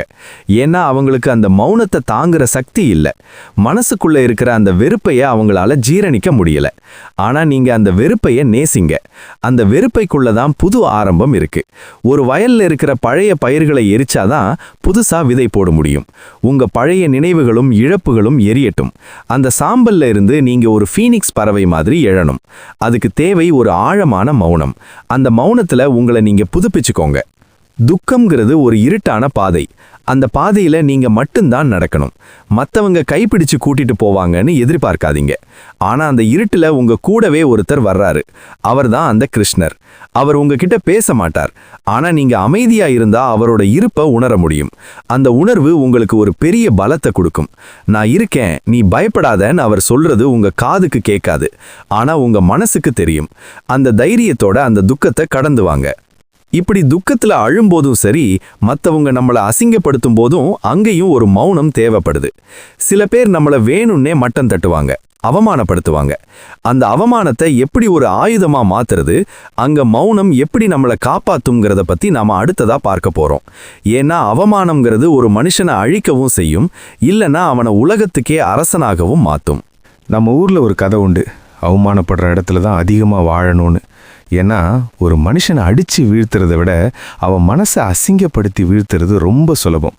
ஆனால் அங்கே தான் ஒரு பெரிய ரகசியம் ஒளிஞ்சிருக்கு. உங்களை ஒருத்தன் அவமானப்படுத்துறான்னா அவன் உங்களை ஒரு நெருப்புக்குள்ளே தள்ளுறான்னு அர்த்தம். அந்த நெருப்பில் நீங்கள் வெந்து சாம்பலாக போகிறீங்களா, இல்லை அந்த நெருப்பை வச்சு உங்களை ஒரு வைரம் மாதிரி பட்டை தீட்டிக்க போகிறீங்களாங்கிறது உங்கள் கையில் தான் இருக்குது. கிருஷ்ணர் வாழ்க்கையில் பாருங்க, அவர் பிறந்ததே சிறைச்சாலையில். அவரை யாதவன்னு சொல்லி எத்தனையோ பேர் கிண்டல் பண்ணாங்க, மாடு மேய்க்கிறவன்னு சொல்லி மட்டம் தட்டினாங்க. ஆனால் அவர் என்னைக்குமாவது அவங்கக்கிட்ட போய் ஏய் நான் யார் தெரியுமான்னு சண்டைக்கு நின்னாரு? இல்லவே இல்லை. அவர் சிரிச்சுக்கிட்டே அந்த அவமானங்களை எல்லாம் ஒரு மாலையாக போட்டுக்கிட்டாரு. ஏன்னா அவர் யாருங்கிறது அவருக்கு தெரியும். யாராவது உங்களை அவமானப்படுத்துகிறப்போ உங்கள் ரத்தம் குதிக்கும், நாக்கு துடிக்கும், அவங்கள 4 வார்த்தை அசிங்கமாக கேட்கணும்னு தோணும். ஆனால் அந்த வினாடியில் நீங்கள் அமைதியாக இருந்துட்டீங்கன்னா நீங்கள் உலகத்தையே ஜெயிச்சிட்டீங்கன்னு அர்த்தம். ஏன்னா அவமானப்படுத்துகிறவனோட நோக்கமே உங்களை நிலைக்குலைய வைக்கிறது தான். நீங்கள் கோபப்பட்டால் அவன் ஜெயிச்சிடுவான். ஆனால் நீங்கள் ஒரு கல் மாதிரி அமைதியாக அவரோட கண்ணை நேருக்கு நேராக பார்த்துட்டு ஒரு மெல்லிய புன்னகையோடு நின்னீங்கன்னா அவன் அப்படியே ஆடி போயிடுவான். என்னடா இது, இவ்வளோ சொல்கிறோம், ஒரு ரியாக்ஷனும் இல்லையே, நான் அவனுக்குள்ள ஒரு பயம் வரும் பாருங்க. அதுதான் உண்மையான வெற்றி. அந்த மௌனம் ஒரு கேடயம். அது உங்களை அந்த விஷ வார்த்தைகள்லேருந்து காப்பாற்றும். அவமானங்கிறது ஒரு கசப்பான மருந்து மாதிரி. அது குடிக்கிறதுக்கு கஷ்டமாக இருக்கும், ஆனால் அது உங்ககிட்ட இருக்கிற அகங்காரத்தை முழுசாக அழிச்சிடும். நாம் சில சமயம் ரொம்ப திமிராக நடப்போம். அப்போது விழுகிற ஒரு அவமானம் நம்மளை தரைக்கி கொண்டு வரும். அந்த தரையில் உட்காந்து யோசிச்சு பாருங்க, நாம யாரு, நம்மளோட பலம் என்ன, நம்மளோட பலவீனம் என்ன. அந்த தெளிவு உங்களுக்கு கிடைச்ச உடனே உங்களை அவமானப்படுத்தின அதே மனுஷன் முன்னாடி நீங்கள் ஒரு மலையா உயர்ந்து நிற்பீங்க. அன்னைக்கு நீங்கள் பேச வேண்டிய அவசியமே இருக்காது. உங்களோட வளர்ச்சியே அவனுக்கு பதிலாக இருக்கும். பதில் பேசாமல் சாதிச்சு காட்டுறவன் தான் நிஜமான வீரன். கத்தி பேசுகிறவன் வெறும் சத்தம் மட்டும்தான், ஆனால் சாதிச்சவன் ஒரு சரித்திரம். நம்ம சுற்றி இருக்கிறவங்க நம்மளை பற்றி என்ன வேணால் பேசட்டும், அவங்க பேசுகிறதுனால உங்களோட மதிப்பு குறைஞ்சிடாது. ஒரு தங்கக்கட்டியை எடுத்து சாக்கடையில் போட்டாலும் அது தங்கம்தான். அதை எடுத்து கழுவினா மறுபடியும் மின்னும். அதே மாதிரி தான் உங்கள் குணமும். யாரோ ஒருத்தன் சொன்ன வார்த்தையால் நீங்கள் சோர்ந்து போயிட்டீங்கன்னா நீங்கள் உங்களை இன்னும் சரியாக புரிஞ்சிக்கலன்னு அர்த்தம். கிருஷ்ணர் சொல்கிறாரு, உன்னோட கடமையை மட்டும் செய், பலனை எதிர்பார்க்காத. உங்களை அவமானப்படுத்துகிறவங்களுக்கு பதில் சொல்கிறது உங்கள் கடமை இல்லை. உங்கள் வாழ்க்கையில் நீங்கள் முன்னேறி போகிறது தான் உங்களோட உண்மையான கடமை. அந்த பாதையில் போகும்போது வர்ற கல்லும் முள்ளும் தான் இந்த அவமானங்கள். அதை தட்டி விட்டுட்டு போய்கிட்டே இருக்கணும். சில பேர் இருப்பாங்க, மற்றவங்களை அசிங்கப்படுத்துறதுலையே ஒரு சுகம் காண்பாங்க. அவங்க கிட்ட போய் நியாயம் பேசாதீங்க. ஒரு பன்னிக்கிட்ட போய் நீங்கள் சண்டையிட்டா பன்னிக்கு தான் சந்தோஷம், ஆனால் உங்கள் மேலே தான் அழுக்கு ஒட்டும். அந்த அழுக்கை ஏன் சுமக்கணும்? அமைதியாக அந்த இடத்த விட்டு விலகிடுங்க. உங்களோட மௌனம் அவங்களுக்கு ஒரு பெரிய அசிங்கமாக இருக்கணும். உன் வார்த்தைகள் என்னை தீண்டுற அளவுக்கு பெருமதியானது இல்லைன்னு உங்கள் மௌனம் சொல்லணும். அப்படி ஒரு வைராக்கியத்தை வளர்த்துக்கோங்க. அந்த வைராக்கியம்தான் உங்களை ஒரு தலைவனாக மாற்றும். வாழ்க்கையில் பெரிய இடத்துக்கு போன அத்தனை பேரும் ஒரு காலத்தில் பயங்கரமாக அவமானப்பட்டவங்களாக தான் இருப்பாங்க. அந்த அவமானம் தான் அவங்களுக்குள்ள ஒரு வெறியை உண்டாக்கியிருக்கும். அந்த வெறி அவங்கள தூங்க விடாமல் உழைக்க வச்சிருக்கும். இன்றைக்கி உங்களை யாராவது உன்னால் முடியாது, நீ எதுக்கும் லாயக்கு இல்லைன்னு சொன்னால் அதை ஒரு சவாலாக எடுத்துக்கோங்க. ஆனால் அதை வாயால் சொல்லாதீங்க, மனசுக்குள்ளேயே வச்சு பூட்டி வைங்க. அந்த ரகசியம் உங்களுக்குள்ள ஒரு எரிமலையாக இருக்கட்டும். அது வெடிக்கும்போது இந்த உலகமே உங்களை பார்த்து வியக்கணும். அது வரைக்கும் அந்த மௌனம் தான் உங்கள் தவம். மனசு கஷ்டமாக இருக்கும்போது, கிருஷ்ணா இதையும் உன் காலில் வைக்கிறேன்னு சொல்லிட்டு அமைதியாக இருங்க. எல்லாத்துக்கும் ஒரு காலம் வரும். அன்னைக்கு நியாயம் தானாக நடக்கும். நீங்கள் கையில் சவுக்கு எடுக்க வேண்டிய அவசியம் இல்லை, காலம் எடுக்கும். நீங்கள் செய்ய வேண்டியதெல்லாம் ஒன்று தான், அவமானத்தை ஒரு உரமாக மாற்றி உங்கள் வாழ்க்கையை ஒரு பெரிய விருட்சமாக வளர்க்குறது தான். அந்த மரத்தில் பழங்கள் காய்க்கும்போது உங்களை அவமானப்படுத்தின அதே மனுஷன் அந்த நிழலில் வந்து உட்காருவான். அப்போ கூட நீங்கள் அவனுக்கு பழம் கொடுக்கணுமே தவிர பழைய கணக்கை தீர்க்கக்கூடாது. அதுதான் கிருஷ்ணர் நமக்கு காட்டுற உயர்ந்த குணம். இப்படி அவமானங்களை சுமக்கும் போதும் சரி, நம்ம மனசுக்குள்ளே இருக்கிற ரகசியங்களை வைக்கும் போதும் அங்கேயும் ஒரு மௌனம் தேவைப்படுது. ரகசியங்கள்ங்கிறது ஒரு மனுஷனோட பலம். அந்த பலத்தை எப்படி மௌனமாக பாதுகாக்கணும், அதை ஏன் வெளியே சொல்லக்கூடாதுங்கிறத பற்றி நாம் அடுத்ததாக ரொம்ப ஆழமாக பேச போகிறோம். ஏன்னா ரகசியம் வெளியே போச்சுன்னா உங்கள் சுதந்திரமும் போயிடும். நம்ம ஊர்ல ஒரு பேச்சு உண்டு, மனசுக்குள்ள இருக்கிறத மடை திறந்து கொட்டிடாதேன்னு. மனுஷன் பண்ற மிகப்பெரிய தப்பு என்ன தெரியுமா? தனக்கு ஒரு சந்தோஷம் வந்தாலோ இல்ல ஒரு பெரிய பிளான் போட்டாலோ அதை உடனே 4 பேர்கிட்ட சொல்லி பெருமைப்பட்டுக்கிறது தான். ஆனா அந்த ரகசியம்ங்கிறது உங்க வீட்டுக்குள்ள இருக்கிற விளக்கு மாதிரி. அதை வீட்டுக்குள்ள வச்சா வெளிச்சம் தரும், ஆனா வாசல்ல கொண்டு போய் வச்சா காத்துல அணைஞ்சு போயிடும். கிருஷ்ணர் வாழ்க்கையில பாருங்க, அவர் பிறந்ததிலிருந்து வளர்ந்தது வரைக்கும் எல்லாமே ஒரு ரகசியம்தான். அவர் கம்சனை கொல்ல போறாருங்கிற விஷயம் ஒரு ரகசியமா இருந்ததால தான் அவர் உயிரோட தப்பிச்சு வந்து அநீதியை அழிக்க முடிஞ்சது. ரகசியம்ங்கிறது ஒரு மனுஷனோட பலம். அந்த பலத்தை நீங்க எப்போ மத்தவங்க கிட்ட பகிர்ந்துகிட்டு வேடிக்கை காட்டுறீங்களோ அப்பவே நீங்க உங்களோட அதிகாரத்தை மத்தவங்க கிட்ட அடமானம் வச்சிட்டீங்கன்னு அர்த்தம். ரகசியங்களை காக்கிற இடத்துல நீங்க ஒரு இரும்பு பெட்டி மாதிரி இருக்கணும். சில பேர் இருப்பாங்க, யாராவது ஒருத்தர் நம்பி ஒரு விஷயத்த சொன்னா அதை தாங்க முடியாம அப்படியே வயிறு உப்பும். யார்கிட்டையும் சொல்லாதன்னு சொல்லிட்டு அடுத்த 5 நிமிஷத்துல இன்னொருத்தர்கிட்ட அதை கொண்டு போய் சேர்த்துருவாங்க. இது எவ்வளவு பெரிய துரோகம் தெரியுமா? ஒருத்தர் உங்களை நம்பி ஒரு ரகசியத்தை சொல்றாங்கன்னா அவங்க உங்களை ஒரு தெய்வமா பாக்குறாங்கன்னு அர்த்தம். அந்த நம்பிக்கையை உடைக்கிறதுங்கிறது ஒரு மனுஷனோட ஆன்மாவை கொலை பண்றதுக்கு சமம். அந்த இடத்துல கிருஷ்ணர் சொல்ற அந்த மௌனம் ஒரு கவசம் மாதிரி இருக்கணும். எவன் என்ன கேட்டாலும் எவ்வளவு வற்புறுத்தினாலும் உங்ககிட்ட இருந்து ஒரு வார்த்தை கூட கசியக்கூடாது. அந்த ரகசியம் உங்களோடையே புதைஞ்சு போகணும். அதுதான் ஒரு யோகியோட லட்சணம். உங்களோட லட்சியம், உங்களோட அடுத்த கட்ட திட்டம், உங்களோட பலவீனம், இது 3ம் எப்பவுமே ரகசியமா இருக்கணும். உங்களோட பிளான் என்னன்னு எதிரிக்கு தெரிஞ்சா அவன் உங்களை முந்திக்கிடுவான். உங்களோட பலவீனம் என்னன்னு மற்றவனுக்கு தெரிஞ்சா அதை வச்சு உங்களை மிரட்டுவான். இதையெல்லாம் விட முக்கியமானது உங்களோட புண்ணியம். நீங்க ஒருத்தருக்கு உதவி பண்றீங்கன்னா அது உங்க வலது கைக்கு தெரிஞ்சது இடது கைக்கு தெரியக்கூடாதுன்னு சொல்லுவாங்க. ஏன்னா செஞ்ச உதவியை வெளியே சொல்லிட்டா அந்த புண்ணியம் கரைஞ்சு போயிடும். அதை ஒரு ரகசியமா உங்க மனசு மனசுக்குள்ளேயே வச்சு பூட்டி வைங்க. அந்த ரகசியம்தான் உங்க முகத்துல ஒரு தனி தேஜஸை கொடுக்கும். யாருக்கும் தெரியாம நீங்க செய்யற அந்த ஒரு சின்ன உதவிதான் உங்க கஷ்ட காலத்துல கிருஷ்ணரா வந்து கை கொடுக்கும். நம்ம வாழ்க்கையில சில கசப்பான உண்மைகள் இருக்கும். அதை எல்லார்கிட்டையும் சொல்லி புலம்ப வேண்டிய அவசியம் இல்லை. நீங்க சொல்ற ஒவ்வொரு ரகசியமும் நாளைக்கு உங்களுக்கு எதிரா ஒரு ஆயுதமா மாறும். இன்னைக்கு உங்ககிட்ட நெருக்கமா இருக்கிற நண்பன் நாளைக்கு உங்களுக்கு எதிரியா மாறலாம். அப்போ நீங்க சொன்ன ரகசியங்களை வச்சு அவன் உங்களை சிதைப்பான். அதனால தான் சொல்றேன், மனசுக்குள்ள ஒரு ரகசிய அறை வச்சுக்கோங்க. அதுக்கான சாவி உங்ககிட்ட மட்டும்தான் இருக்கணும். அந்த அறையில உங்களோட கனவுகளையும் காயங்களையும் பத்திரமா வச்சுக்கோங்க. மற்றவங்க கிட்ட நீங்க ஒரு திறந்த புத்தகம் மாதிரி இருக்கணும்னு அவசியம் இல்லை. சில பக்கங்கள் மூடியே இருக்கட்டும். அந்த மர்மம் தான் உங்களுக்கு ஒரு மதிப்பை தேடித்தரும். ரகசியங்களை காக்கிறதுல இன்னொரு முக்கியமான விஷயம் இருக்கு. மற்றவங்களோட ரகசியங்களை நீங்க கேட்குற இடத்துல இருந்தா அதை அப்படியே மறந்துடுங்க. சில பேர் மற்றவங்க ரகசியத்தை தெரிஞ்சுக்கிறதுல ரொம்ப ஆர்வமா இருப்பாங்க. ஆனா கிருஷ்ணர் சொல்றாரு, மற்றவன் குப்பையே நீ ஏன் ஊன் தலையில சுமக்கிறேன்னு. ஒருத்தர் அவரோட கஷ்டத்தை சொல்றாருன்னா அதை கேட்டுட்டு அவருக்கு ஆறுதல் சொல்லுங்க. ஆனா அந்த ரகசியத்தை உங்க மூளையிலிருந்து அழிச்சிடுங்க.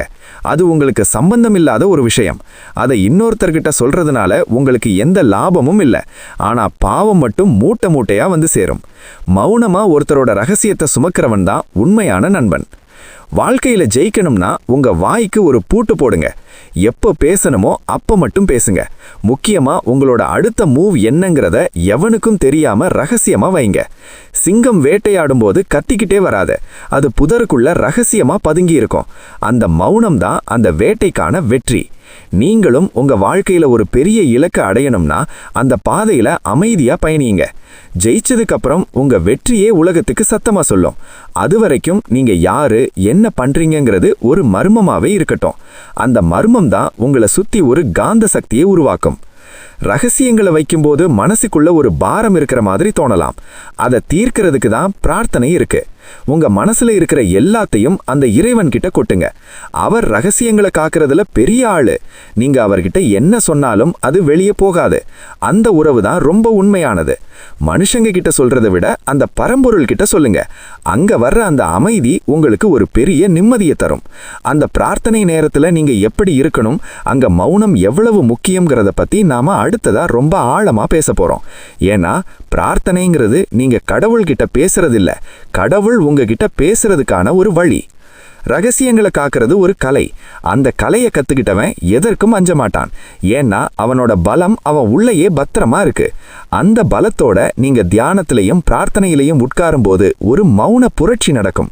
அந்த புரட்சி தான் உங்களை அடுத்த நிலைக்கு கொண்டு போகும். அது எப்படிங்கிறத இப்போ அடுத்த கட்டத்துல தெளிவா பார்ப்போம். நம்ம ஊர்ல பல பேர் கோயிலுக்கு போவாங்க. சாமி முன்னாடி நின்று ஒரு பெரிய லிஸ்ட்டே வாசிப்பாங்க.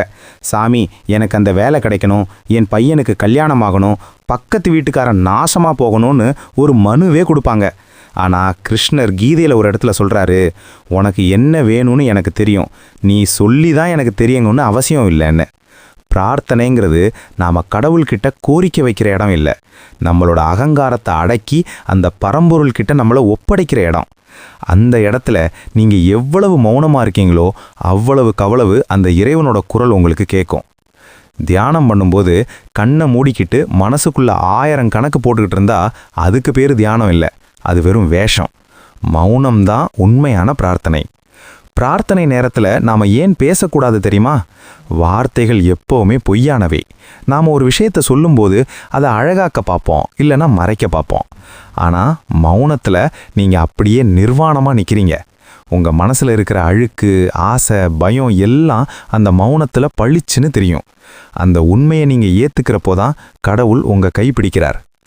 தியானத்தில் உட்காரும்போது ஆரம்பத்தில் மனசு ஒரு குரங்கு மாதிரி அங்கேயும் இங்கேயும் குதிக்கும். அதை அடக்க போராடாதீங்க, அதை வேடிக்கை பாருங்க. அந்த வேடிக்கை பார்க்குற மௌனம் இருக்கு பாருங்க, அதுதான் உங்கள் ஆன்மாவோட மொழி. அந்த மொழியில் நீங்கள் பேச ஆரம்பித்தா அப்புறம் உங்களுக்கு வெளியில் இருக்கிற எந்த சத்தமும் கேட்காது.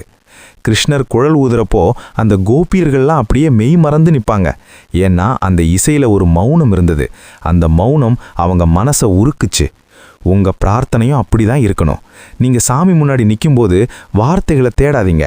உங்கள் கண்ணிலிருந்து வர்ற அந்த ஒரு சொட்டு கண்ணீர் இருக்கு பாருங்க, அது 1000 மந்திரங்களுக்கு சமம். அந்த மௌனமான அழுகையில் இருக்கிற உண்மை நீங்கள் கத்தி சொல்கிற எந்த புகழ்ச்சியிலையும் இருக்காது. கடவுள் உங்க வார்த்தைகளை கேட்கிறவர் இல்ல, உங்க உணர்வுகளை படிக்கிறவர். அதனால அந்த புனிதமான நேரத்துல உங்க நாக்க அடக்கி உங்க இதயத்தை திறங்க. அந்த இதயத்துக்குள்ளதான் அவர் குடியிருக்கார். தியானம் பண்றதுக்குன்னு ஒரு பெரிய மலைக்கோயில்ல காட்டுக்கோ போக வேண்டிய அவசியம் இல்லை. நீங்க இருக்கிற இடத்துல ஒரு 5 நிமிஷம் எல்லாத்தையும் மறந்துட்டு உங்க மூச்சை கவனிச்சுக்கிட்டு மௌனமா இருங்க. அந்த மௌனத்துல ஒரு அதிர்வு இருக்கும். அந்த அதிர்வு உங்க உடம்புல இருக்கிற ஒவ்வொரு செல்லையும் புதுப்பிக்கும். நாம ஏன் எப்பவும் டென்ஷனா இருக்கோம்? ஏன்னா நாம நமக்காக ஒரு நிமிஷம் கூட மௌனமா ஒதுக்குறதில்ல. எப்பவும் யாருக்கிட்டையாவது பேசிக்கிட்டு இருக்கோம், இல்லைனா ஃபோனை நோண்டிக்கிட்டு இருக்கோம். இந்த சத்தங்களுக்கு நடுவுல உங்க உண்மையான ஸ்வரூபம் தொலைஞ்சு போயிடுச்சு. அந்த தொலைஞ்சு போன உங்களை நீங்க கண்டுபிடிக்கணும்னா இந்த மௌன பிரார்த்தனை தான் ஒரே வழி. வாழ்க்கையில பெரிய குழப்பம் வரும்போது, முடிவெடுக்க முடியாம தவிக்கும்போது ஒரு ஓரமா போய் அமைதியா உட்காந்துருங்க. கண்ணை மூடி அந்த பரம்பொருளை நினைச்சு மௌனமா இருங்க. நான் தோத்துட்டேன், நீயே வழிகாட்டுன்னு மனசுக்குள்ள சொல்லிட்டு அமைதியா இருங்க. அப்போ ஒரு தெளிவு பிறக்கும் பாருங்க. அது எந்த பெரிய மனுஷனும் உங்களுக்கு கொடுக்க முடியாத அறிவுரை. அந்த மௌனத்துல தான் பிரபஞ்சத்தோட ரகசியங்கள் ஒழிஞ்சிருக்கு. நீங்க பேசிக்கிட்டே இருந்தா உங்களுக்கு நீங்க சொல்றது மட்டும்தான் கேட்கும். ஆனா நீங்க மௌனமா இருந்தா இந்த உலகமே உங்களுக்கு பாடம் சொல்லி கொடுக்கும். பிரார்த்தனைங்கிறது ஒரு சரணாகதி. அந்த சரணாகதியில சத்தத்துக்கு இடமே இல்லை. நம்ம ஊர் சித்தர்கள்லாம் காடு மேடெல்லாம் சுத்தினாங்க. ஆனா அவங்க யாருமே அதிகமா பேசல. அவங்க மௌனத்திலேயே உலகத்தை ஆட்டு வச்சாங்க. அந்த மௌனம் தான் அவங்களுக்கு அந்த சக்தியை கொடுத்தது. நீங்க ஒரு சாதாரண மனுஷனா இருக்கலாம், ஆனா நீங்க தியானத்துல இறங்குற அந்த நிமிஷம் நீங்க ஒரு மகா சக்தியா மாறுறீங்க. அந்த சக்தியை வீணாக்காதீங்க. பிரார்த்தனை முடிஞ்ச உடனே டக்குன்னு எழுந்து ஓடாதீங்க. அந்த அமைதியை கொஞ்ச நேரம் அனுபவிங்க. அந்த அமைதி தான் உங்களுக்கான ஆசீர்வாதம். அந்த ஆசீர்வாதத்தை உங்க கூடவே வீட்டுக்கு கூட்டிட்டு போங்க. அது உங்க வாழ்க்கையில வர்ற எல்லா போராட்டத்தையும் ஈஸியா ஜெயிக்க வைக்கும். சில பேர் தியானம் பண்றப்போ தூங்கிடுவாங்க, இல்லைனா வேற எதையாவது யோசிப்பாங்க. அது பரவாயில்ல, ஆரம்பத்தில் அப்படிதான் இருக்கும். ஆனா விடாம முயற்சி பண்ணுங்க. அந்த மௌனத்தோட சுவை ஒரு வாட்டி உங்களுக்கு தெரிஞ்சிருச்சுன்னா அப்புறம் நீங்க அதை விட மாட்டீங்க. அது ஒரு போதை மாதிரி, ஆனா உடம்பை கெடுக்காத போதை. அது உங்க ஆத்மாவை சுத்தப்படுத்துற கங்கை தீர்த்தம். அந்த தீர்த்தத்துல தினமும் ஒரு வாட்டி குளிங்க. உங்க மனசுல இருக்கிற அழுக்கு எல்லாம் போயிடும். அப்புறம் நீங்க பார்க்குற ஒவ்வொரு மனுஷனும் தெய்வமா தெரிவான். நீங்க செய்யற ஒவ்வொரு வேலையும் ஒரு சேவையா மாறும். அந்த பக்குவம் தான் ஆன்மீகத்தோட உச்சம். இப்படி 8 சூழ்நிலைகள்ல நாம கடைபிடிக்கிற அந்த மௌனம் வெறும் வாய்மூடி இருக்கிறது மட்டும் இல்ல, அது மனசை ஒருநிலைப்படுத்துற ஒரு பெரிய தவம். இந்த தவத்தோட பலன் என்ன, இது நம்ம வாழ்க்கையை எப்படி புரட்டி போட போகுதுங்கிறத பத்தி நாம அடுத்ததா ரொம்ப ஆழமா பேச போறோம். ஏன்னா இந்த மௌனம் தான் உங்களை ஒரு சாதாரண மனுஷன்ல இருந்து ஒரு சாதனையாளரா மாத்த போகுது. அந்த மாற்றத்தை நீங்க உணரப்போற அந்த நிமிஷம் நெருங்கிடுச்சு. இந்த 8 சூழ்நிலைகள்லையும் நாம கடைபிடிக்கிற அந்த மௌனம் இருக்கு பாருங்க, அது வெறும் வாயை மூடிக்கிட்டு இருக்கிறது மட்டும் இல்ல, அது நம்மளோட ஆன்மாவை கூர்த்திட்டுற மாதிரி பெரிய ஆயுதம். நம்ம ஊர்ல ஒரு பழக்கம் உண்டு. ஏதாவது ஒரு பொருளை சுத்தப்படுத்தணும்னா அதை தீல காட்டுவாங்க, இல்லைனா தண்ணியில அலசுவாங்க. ஆனா மனுஷனோட புத்தியை சுத்தப்படுத்தணும்னா அதை மௌனத்துல தான் ஊற வைக்கணும். கிருஷ்ணர் அர்ஜுனனுக்கு சொல்லி கொடுத்த அந்த பாடத்தோட சாராம்சமே இதுதான். நீ எப்போ வெளியில இருக்கிற சத்தத்தை நிறுத்திட்டு உனக்குள்ள இருக்கிற சத்தத்தை கேட்குறியோ அப்பதான் உன்னால சரியான முடிவு எடுக்க முடியும். இந்த மௌனம் உங்களை ஒரு சாதாரண மனுஷன்ல இருந்து ஒரு தீர்க்கதரிசியா மாத்துது. ஏன்னா மற்றவங்க பேசிக்கிட்டு இருக்கிறப்போ நீங்க கவனிச்சுக்கிட்டு இருக்கீங்க. கவனிக்கிறவன் தான் உலகத்தை ஆள முடியும். இந்த மௌனத்தை பழக ஆரம்பிச்ச புதுசுல உங்களை சுத்தி இருக்கிறவங்க உங்களை பார்த்து என்னைவன் ஒரு மாதிரியா இருக்கான், பயந்துட்டான் போலன்னு நினைப்பாங்க. சில பேர் உங்களை ஒரு ஜடம்னு கூட சொல்லுவாங்க. ஆனா அவங்களுக்கு தெரியாது நீங்க ஒரு பெரிய ஆழமான கடலா மாறிக்கிட்டு இருக்கீங்கன்னு. மேலோட்டமா இருக்கிற தண்ணி தான் சத்தம் போடும், ஆனா ஆழத்துல இருக்கிற தண்ணி அமைதியா தான் இருக்கும். அந்த ஆழத்துல தான் முத்துக்கள் இருக்கும். நீங்க மௌனமா இருக்க ஆரம்பிச்ச உடனே உங்களோட கவனிக்கும் திறன் பல மடங்கு அதிகமாகும். ஒருத்தர் பேசும்போதே அவரோட நோக்கம் என்ன, அவர் பொய் சொல்றாரா இல்ல உண்மை சொல்றாராங்கிறது உங்களுக்கு பளிச்சுன்னு தெரியும். ஏன்னா நீங்க பதில் சொல்லணுங்கிற அவசரத்துல இல்ல, அவங்கள அப்படியே உள்வாங்குற நிலையில இருக்கீங்க.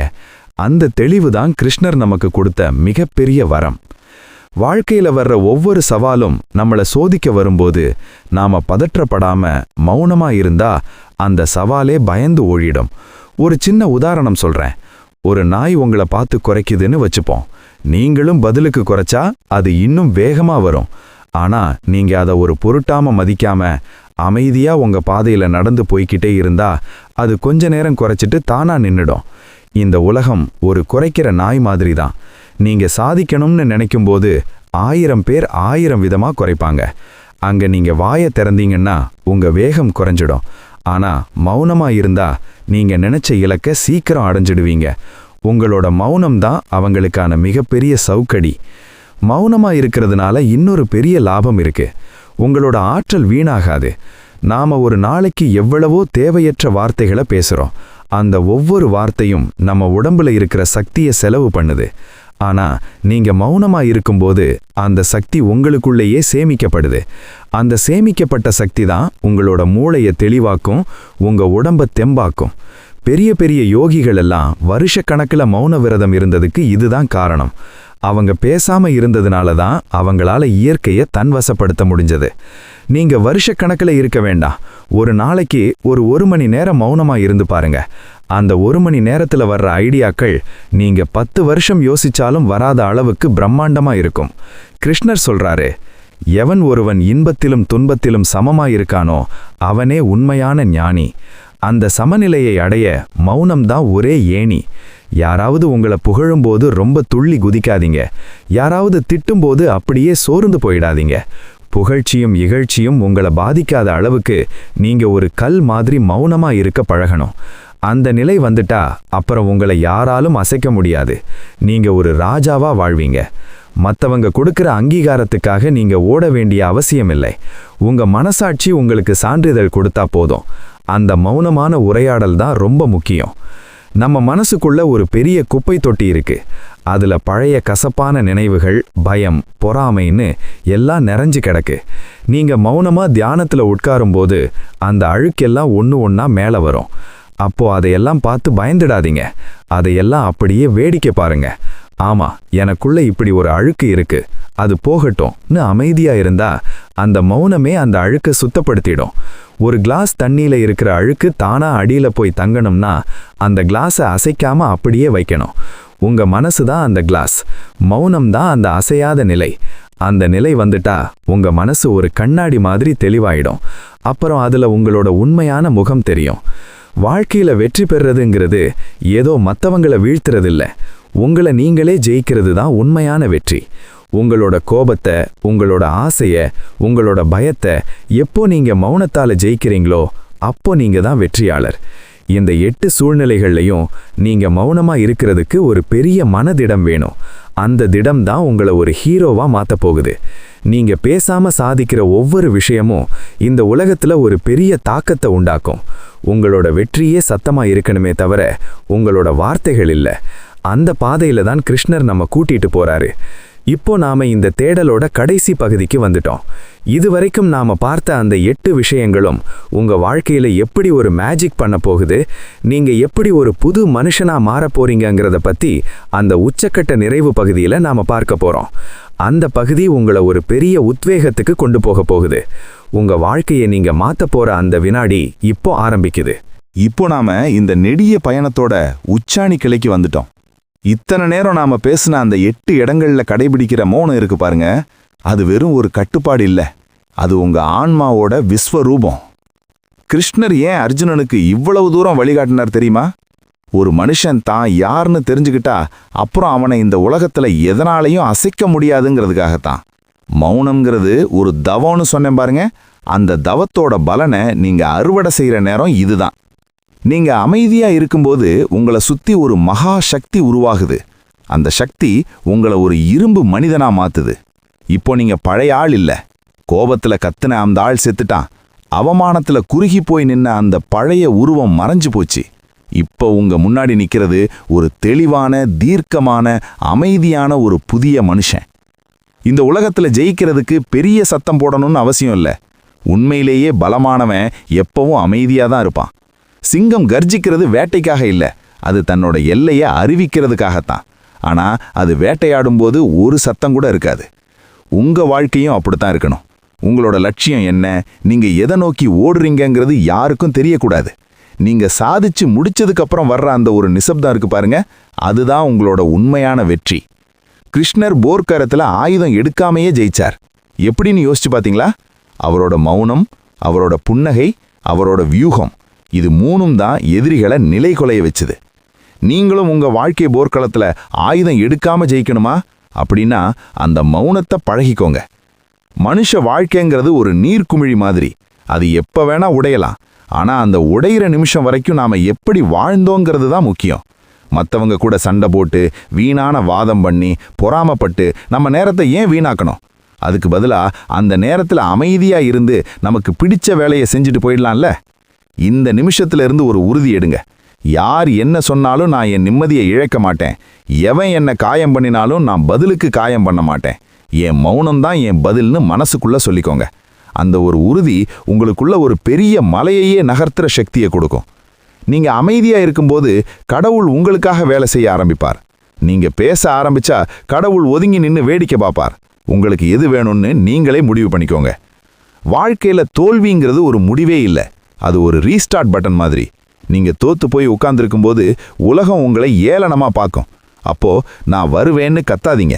அந்த ஏளனத்தை ஒரு மருந்தா குடிச்சிட்டு அமைதியா இருங்க. உங்களோட அந்த மௌனமான உழைப்பு ஒரு நாள் எரிமலையா வெடிக்கும். அன்னைக்கு உங்களை பார்த்து சிரிச்சவங்க எல்லாரும் அண்ணாந்து பார்த்து வியப்பாங்க. அந்த உயரத்துக்கு நீங்க போகணும்னா இப்போ நீங்க அமைதியா இருக்க கத்துக்கணும்.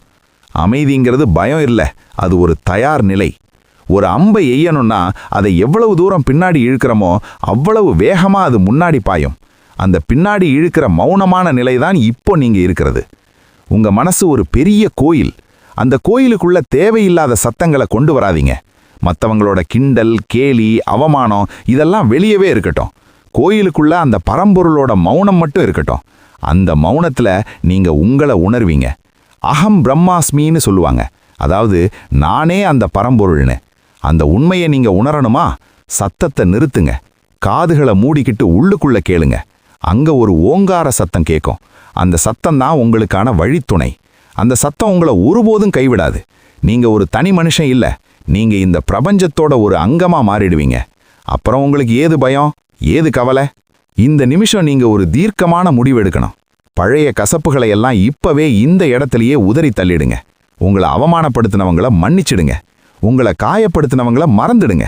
அவங்களுக்கெல்லாம் நீங்க கொடுக்கிற மிகப்பெரிய தண்டனை உங்க மௌனம்தான். நீங்க நல்லா வாழ்ந்து காட்டுறது தான் அவங்களுக்கான பதிலடி. அந்த வாழ்க்கையை நோக்கி உங்க முதல் அடியை எடுத்து வைங்க. பயப்படாதீங்க. கிருஷ்ணர் உங்க தேரோட்டியா இருக்கார். அவர் உங்களை சரியான பாதைக்கு கூட்டிட்டு போவார். நீங்க செய்ய வேண்டியதெல்லாம் ஒண்ணுதான். அந்த தேர்தட்டுல அமைதியா உட்கார்ந்து அவர் சொல்றத கேட்கறது தான். அந்த மௌனத்துல தான் உங்க மகாபாரத யுத்தத்தோட வெற்றி ஒளிஞ்சிருக்கு. இப்போ எழுந்து நில்லுங்க. உங்க முகத்துல ஒரு புன்னகை இருக்கட்டும், கண்ல ஒரு தெளிவு இருக்கட்டும், மனசுல ஒரு ஆழமான அமைதி இருக்கட்டும். இந்த உலகமே உங்களை எதிர்க்க வந்தாலும் வா பார்த்துக்கலான்னு சொல்ற அந்த ஒரு தைரியம் உங்க மௌனத்துல இருந்து பிறக்கட்டும். நீங்க ஒரு சாதனையாளன், நீங்க ஒரு வெற்றியாளன், நீங்க ஒரு ஆன்ம ஞானி. இத உங்க மனசு ஆழமா நம்பட்டும். இந்த 8 சூழ்நிலைகளும் இனிமே உங்களுக்கு ஒரு சவால் இல்ல, அது உங்க வளர்ச்சிக்கான படிக்கட்டுகள். அந்த படிக்கட்டுகள்ல ஏறி அந்த உச்சத்துல போய் நில்லுங்க. அன்னைக்கு நீங்க பேசுற ஒரே ஒரு வார்த்தைக்காக இந்த உலகமே காத்துக்கிட்டு இருக்கோம். அது வரைக்கும் இந்த மௌனம்தான் உங்க தவம், உங்க பலம், உங்க வாழ்க்கை. போயிட்டு வாங்க, வெற்றியோட திரும்புங்க.